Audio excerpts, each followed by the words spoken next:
we have a nozzle. This will be the later model nozzle, the previous model. It's all fit. But we have the MEGA FANGs now. We're going to put on a later model nozzle. And we have the base plate already installed with the 4 holes. These are going to go forward, so what you're going to have is, this is the tricky side with the steering arm. You're going to have a bolt, a butt cap bolt that goes up, and you think, okay, how are you going to get that 10 millimeter nut in there? And use a little tape. Use 10 millimeter opening wrench. Tape on it. Put it in place. I'm going to use an Allen wrench. I got this one that spins, it's easier to use. I'm going to slide this down in there. Now you could put this on previous to installing the plate, but you don't want to put it, if you do, you don't want to put it on tight. Hopefully you can see this.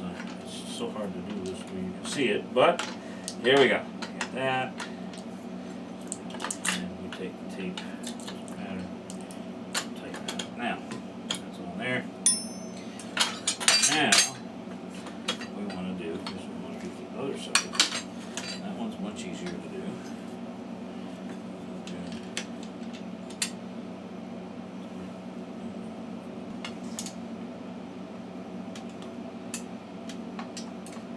That's the right one. Okay, it's 8 millimeter.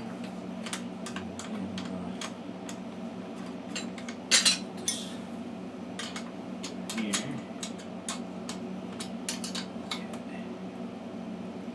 Not real tight, just snug it so it's still move.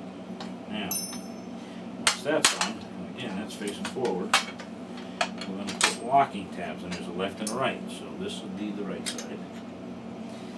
We're going to use a hex bolt, and we're going to put it straight from the top down. Put the nut on it.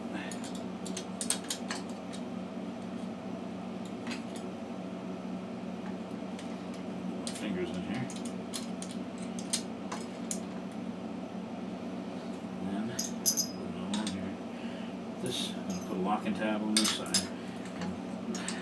These locking tabs go in to the indentation inside the nozzle. Both early and late model nozzles have the same indentation, so all that's the same. And we're going to have to get another 10 millimeter of these up.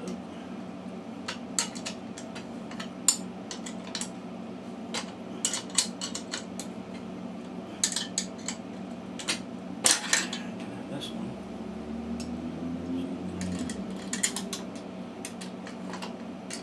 The reason I do them this way is because we have reverse buckets. And depending on how they're adjusted, they could conceivably come down and touch the bolts, and it would just make marks on the bottom. So this way, they don't touch it. And when your adjustments are right, they should be like right here. Okay, so now we'll go back here.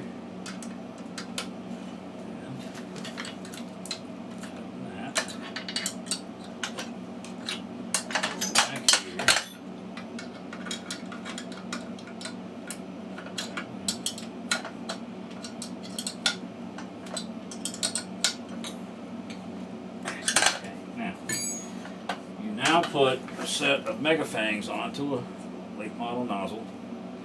And this is the pivot point right here. You can see that. So you can see how much of this fin goes ahead. And that's where you get your power steering. This is where the benefit comes in, because when you're turning, the water's going to hit this, and it's going to help counter any forces that in the nozzle are trying to keep it straight. You're trying to turn that jet, and it's trying to keep it straight. This helps you turn it. If you have fins, you also have the surface of the fins trying to keep it straight, and this is going to counter it. So it makes it like one finger steering. Here's where your reverse water, when you close the nozzle, the reverse water comes out of here. When it comes out of here, it basically spreads out and it pushes the boat backwards. And when you're trying to steer it, it really doesn't like to steer very well. Factory stock stuff. So this encapsulates it, makes like a nozzle, shoots the water down, it comes down like this, it keeps it here, and it directs that water jet. And that's why people with this on the boat can do like circles and back up where they want to go and steer. It's because it controls where the water comes out of the bottom of the boat and where it's aimed. So it's a pretty basic principle. They used it on sailboats for years and years. Putting part of the rudder forward of the pivot point cuts down the physical force needed to turn the rudder, and the faster you go, it equals out. So that's pretty much how it works there. Now let's say, I'm going to do the easy sides for my sake, but let's say we have a Magnum AK system that we're putting on one of these nozzles. And they have tie rods because it's a new articulating keel boat. It has twin engines. We're adding 2 tie rods. So, we had to do, too many different wrenches here. What we had to do was put a notch into the edge of the MEGA FANG to clear the tie rod. Now to put this base on, you have to have your original tie rod off, which you got to take off anyways when you're doing the installation, so that you can slide this on, this plate. So make sure that everything's off. And now I'm going to put on different one. This is the inside only. The inside of all of these is going to be notched out because that's where your tie rods are going. Put the thing, lock and tap back into the nozzle.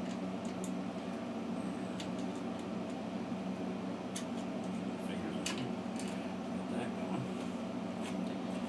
Put this one. It's hard for me to see at this angle, but hopefully the camera's picking it up. I'm doing this by myself, so the camera's sitting on a tripod. And as always, if it ain't broke, don't fix it. It gets the job done. So, now,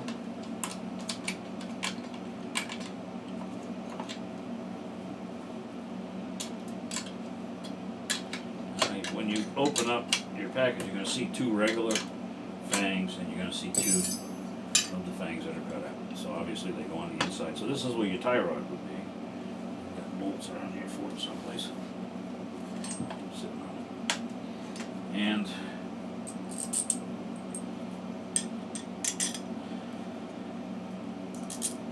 without putting it all back together, this tie rod would go here. And your other one would go on. You just do your adjustments on it, as the instructions tell you about adjusting the nozzles to make sure they're even. Put the tie rods on. You have to put your bracket back. Make sure that other bracket. Yeah, there we go. That makes it nice and tight. And it's nice and snug there. Then you would put your washer and your nut, all that stuff. When you're done, okay.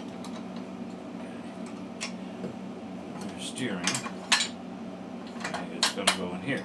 Now, when you get all done putting it together, turn your nozzle side to side, make sure these are clearing. If for some reason it's touching, maybe you don't have the washer in, or maybe you need to put, you've got washers left over from your other ones, you can put in here and space it, but it should be right about like that and like that. One side's a little higher than the other. This should give you plenty of clearance, but just always check it anyways to make sure the nozzle's turning easy, and that's it. It's pretty easy.